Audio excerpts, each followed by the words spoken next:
So we're certifying an aviation vehicle as a Boeing to perform $5 deliveries. And solving that is a lot of fun. You can do drone deliveries today for $100, $500 a delivery, that's easy. Building a system that would be autonomous enough, and today our drones are, if you compare them to cars, they're category 5 autonomous vehicles. There's no joystick, no remote, nothing. All an operator has to do is press the green button, that's it. The drone knows where to go, you don't have to point on a map. Welcome to 20-Minute Leaders. Just sit back, relax, and learn from the leaders of today. It's a journey. Each one is different, unique, inspiring. Let's get started.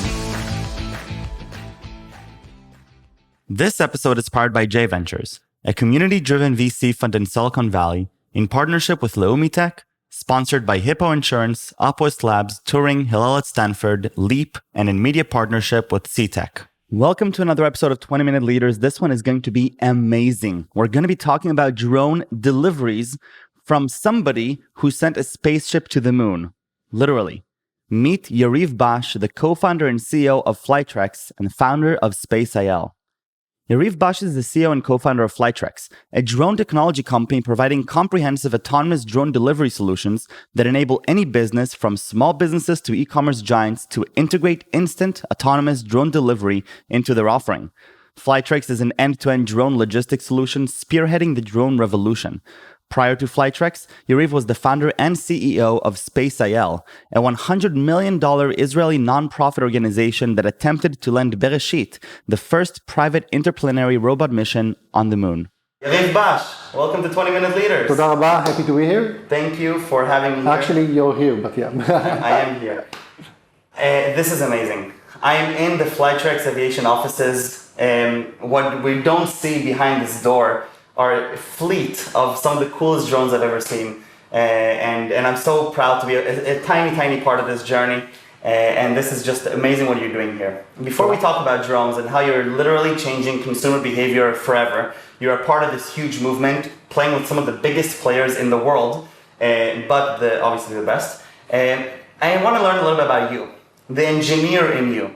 Because even without Flytrex, from your time in the military, and through Machanet, and through Beresheet, and now, you are the definition of an engineer, as far as I can tell. But tell me a little bit about how you think through this persona. Well, I tend to agree. I just love to create stuff, and creating, you can be, a painter, you can be a poet, but you can also be an engineer or a software developer. And as long as you create, for me, that's the fun part. Today, I'm mostly managing. We've got more than 40 employees at Flytrex, but still, you're creating something. Flytrex as a whole is creating something that might possibly make a dent in the world. So that's part of the fun. Whatever happens with Flytrex, it already is making a dent because it's a part of a huge movement that is literally shifting regulations left and right and is doing some incredible things. Take me back to your army days. This idea of creation. A lot of people say they like to create, but you created something that is now enabling hundreds and hundreds of other engineers to create. Tell me about Machanet. So actually, my military service, I was a fighter in a special forces unit in the artillery corps. Not many know that. In Meitar, really? Moran, yeah. And after that, I joined as a student to the Prime Minister's office. And I was basically an employee rather than a soldier over there. Wow. And after a few years, we visited Yossi Vardi's Kinernet. And we told Yossi, listen, Yossi, we want to do the same kind of camp for the Prime Minister's office. And he told us, listen guys, there's another guy here from a different branch of the PMO, and there's an Air Force commander here. Why don't you all meet up together and create something for the entire defense forces and secret service agencies and all those guys together? And that's how we formed Machanet. At the end, Machanet is a creativity camp. Your entry ticket is a project, and that project has to be smart and useless. Why useless? Basically, we want to enable creativity. We want to enable you to learn and experience new things that you usually don't do on your day-to-day. So if you're a software programmer, you can play with electronics, with hardware. If you're a carpenter, you can code, and you can go back to your unit empowered by new skills. And that multidiscipline really helps. On top of that, if you'd work on top secret projects, then, if let's say you're from the Mossad and someone from the Navy would like to join, we're sorry, it's top secret, you can't really, we will be using that later on. So the whole idea is to let you just have fun, think outside the box, learn something new, and meet people that are as creative and crazy as you are. So you know that you're not alone in the big, it's the biggest system in Israel, the MOD. Right. Now, walk me through, if anybody that's listening would come into an event in the Machanet, what do they see? Well, what does it look like? It's been called the theme park for engineers. Basically, it's a 3-day event. You barely sleep. There's so much, it's like going into a candy store as a kid. You'll always feel bad because you can't taste everything and see everything, and it's the same thing. You've got hundreds of people in teams. It could be a single person, a few persons, sometimes more than a dozen, working on crazy projects. We've had really everything. We've had projects from a water slide simulator, which spins you inside and tilts you, and you're batting, you're inside it in water. We had a jetpack above the pool once. We have small projects, like there was a guy who built like an ALU, a small computer, when the logic units were based on water rather than electronics. We had a team building a toilet that runs after you. We once had someone built like an automated soccer goalkeeper. And there's actually a video of like the Air Force commander. He came for a visit, trying to score.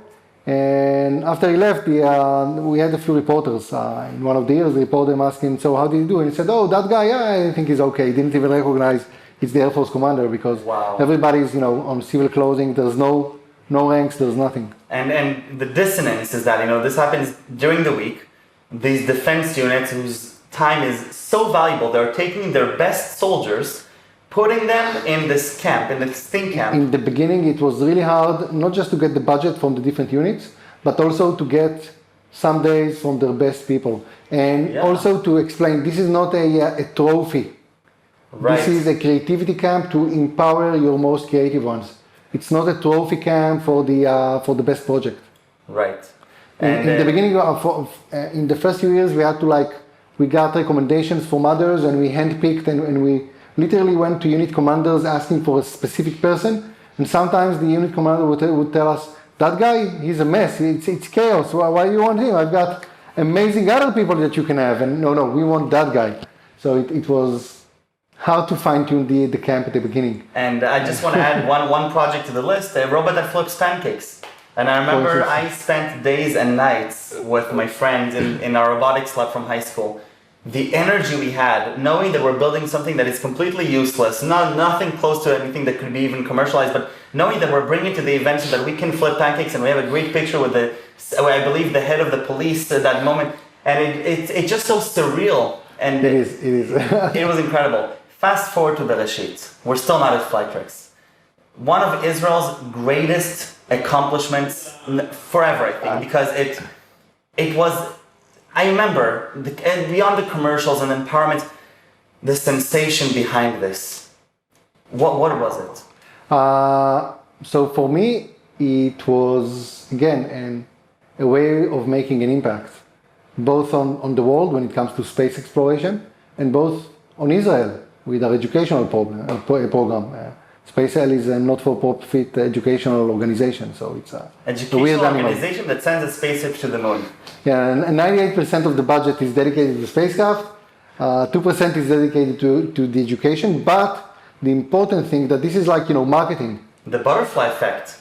And we didn't have to prove that, but because it already happened. During the 60s, the Apollo days, it was called the Apollo effect. It made kids go into science and technology and engineering in growing numbers.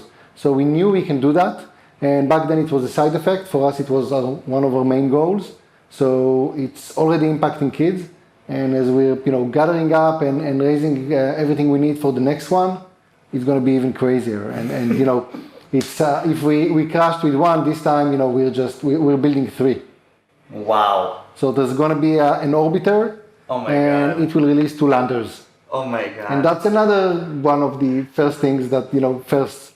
So we'll see how it goes. I'm getting, and I'm seeing my blood shoot up and down just hearing about this. And by the way, SpaceIL started because of Mahanet. So back in 2010, we had President Peres visiting us at the camp. And besides organizing the camp, I always love to make one of the the gift project that everybody gets. And back then, my project was like a tag that sends your ID and receives everybody else's ID in the vicinity. And every time we go to lunch or dinner, we milk everybody, all the data, so we know who's been with who. Oh my God. And at the end of the event, we send the beacon to everybody, and it turns into an Arduino. And we gave Shimon Peres one of those. And then I said, okay, what do I want to do for next year? And I thought about building a rocket, launching it to the edge of space, releasing a small plastic spacecraft, and calling it the first Israeli spacecraft.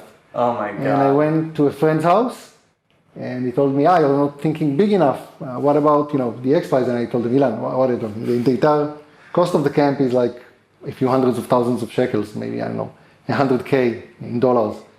What are you talking about going to the moon? But luckily, my friend has a wide selection of scotch.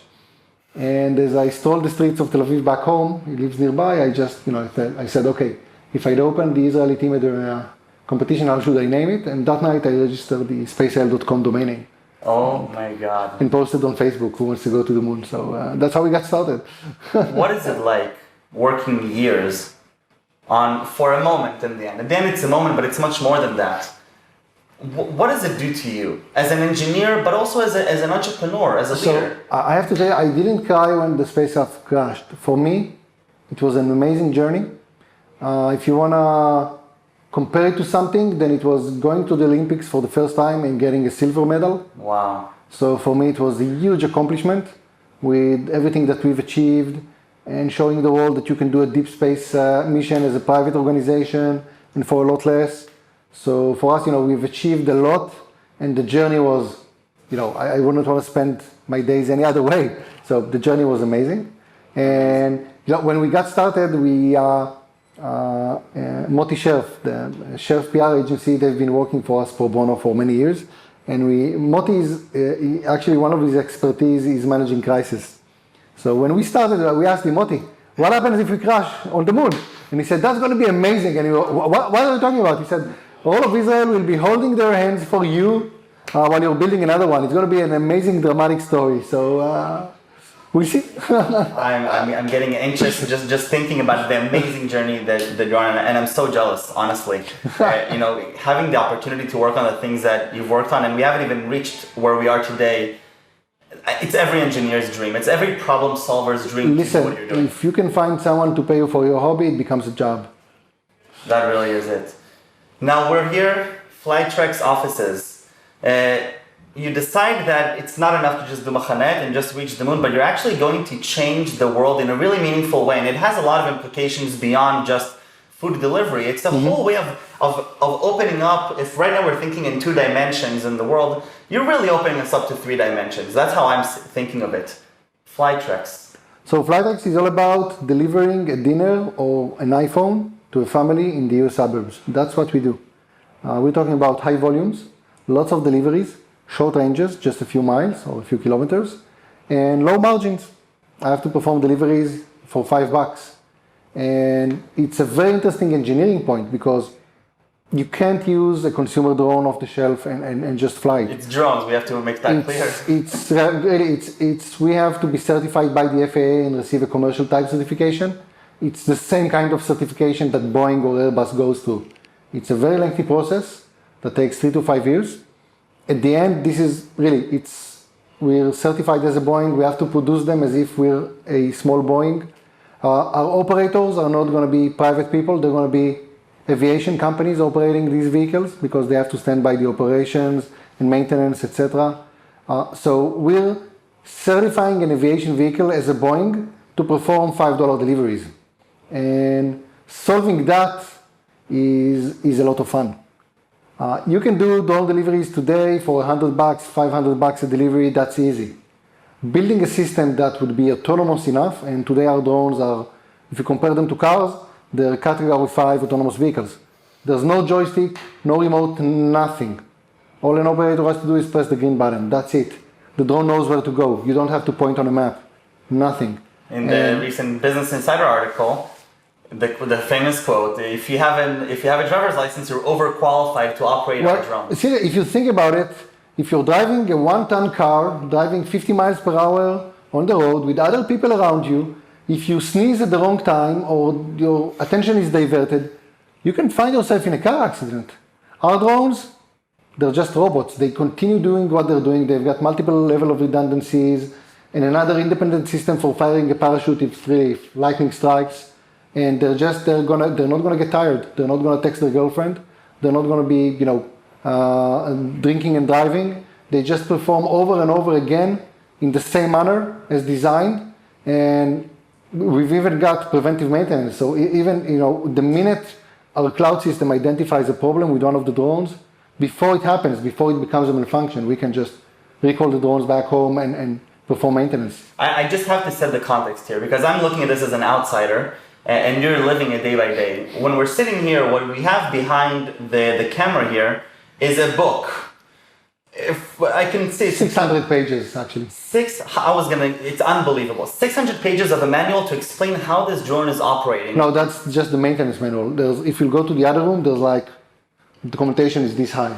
Now, when you took we actually had, it's manned aviation certification. We had to get a waiver as to not to put the manuals on the airplane. We had to get an exemption because we don't need ashtrays or those kind of things. It's just crazy. Now, we took us to another room where he showed us hundreds of parts that together make up the drone. Each one of them has to get approved by the FAA. And I think no matter how much we'll explain it here, you can't push across the complexity of this project. So the way I try to explain it is listen, we've been doing backyard deliveries in Iceland, flying above the city beyond visual line of sight 4 years ago. 4 years ago. Using a commercial drone, off-the-shelf drone. Going from there to a system that's certified on a national level by the FAA, that's 4 to 5 years. And I know that because together with me are companies such as Wing by Alphabet or Amazon, and we're working with the same office, the Los Angeles Aircraft Certification Office, the LAACO, that does all the unmanned project certification for the FAA. They've got, 100 and something projects simultaneously. Wow. Boeing, Lockheed, those guys as well. So really, it doesn't matter if you're Flytrex from Tel Aviv or Amazon from Seattle. That's the process. You'll have to go through that. And we're currently seeing, as we progress, it's not going to get easier. It's just going to get harder. Because the level of safety, we're seeing that with some of the different tests that we have to go through. They're becoming more complex, not simpler. Wow. Because at the end, aviation is so safe these days, and it's in everybody's interest to make sure that it stays as safe as it is today. Once you open the shelter, you're opening up a whole new world, literally. Now I want to talk to Yariv, the CEO and the businessman. Engineering is awesome, but at the end, what you're doing here is you're making a really big change in the way we think about transportation in general. What does that mean to you? How is the world going to be different, once Flytrex is in the market and it's happening on a day-to-day basis and we accept it as part of our society? So the way we look at it is we envision a future of instant gratification. Instant gratification. So today, when you log on to Amazon, you just click. You don't add an item to your cart. You just click buy now. Delivery is ubiquitous to you. You don't pay for it, or maybe you pay on a monthly, and then you can do as many deliveries as you'd like, and you'll get it next day, or usually if it's a hot item or a popular item, next day it's going to be at your door. And drones offer the same kind of experience with on demand. So if I need tomatoes for dinner or a bottle of wine, buy now. I just saw an ad for the new iPhone, click buy now. And 15 minutes, it's going to be in your backyard. So it's going to be a lot faster and cheaper than getting into your car and driving to the Best Buy. Why do that? Why? I can get it faster than that. So it really opens up a lot of very cool possibilities. We'll be announcing that in the next few months. But really, once you take the cost of on-demand below a certain threshold, companies, retailers, restaurants can just offer the service for almost free. And then the end customer doesn't have to think about delivery costs or hidden fees or even about tipping the courier guy or getting dressed. And our drones don't have any cameras on board, so no privacy issues. That last part is, I think, one of the most important pieces you're touching on. I'm already booking you for another episode because I have to send you to your next meeting, but this is incredible. And just getting a little bit into the mind of the engineer, I get so excited by what you do here because I can feel this is your passion and so I can see it. It's funny because when we bring new operators or pilots, usually they get bored really fast because they're not really flying the drone and everything. Yeah, but the engineers are, it's crazy. I can see just walking here in the offices. I have 3 questions for Yariv. Wow, okay. Okay. Favorite subject back in middle school or high school? I have to say that my favorite time was the time I realized if I drop out of physics, I'll have only 3 days of school a week, and I'll be able to play Command and Conquer and Civilization. So, not sure if that answers your question, but I'll take that. That was my mindset back then. I'll take that. And I don't know how, but my parents were okay with that. So, somebody who serves as an inspiration for you, a role model of some sort, an inspiration. So I think my first one was my grandfather. So it's a funny story. My grandfather was a textile engineer in East Europe, and he was in Hungary, and during the Holocaust, the Nazis took 300 engineers, Jewish engineers out of the conscription camps to work on the V1 and V2 rockets on the assembly line. Crazy story. Out of those 300, less than 100 survived. It's called the Dry 100 group, something like that.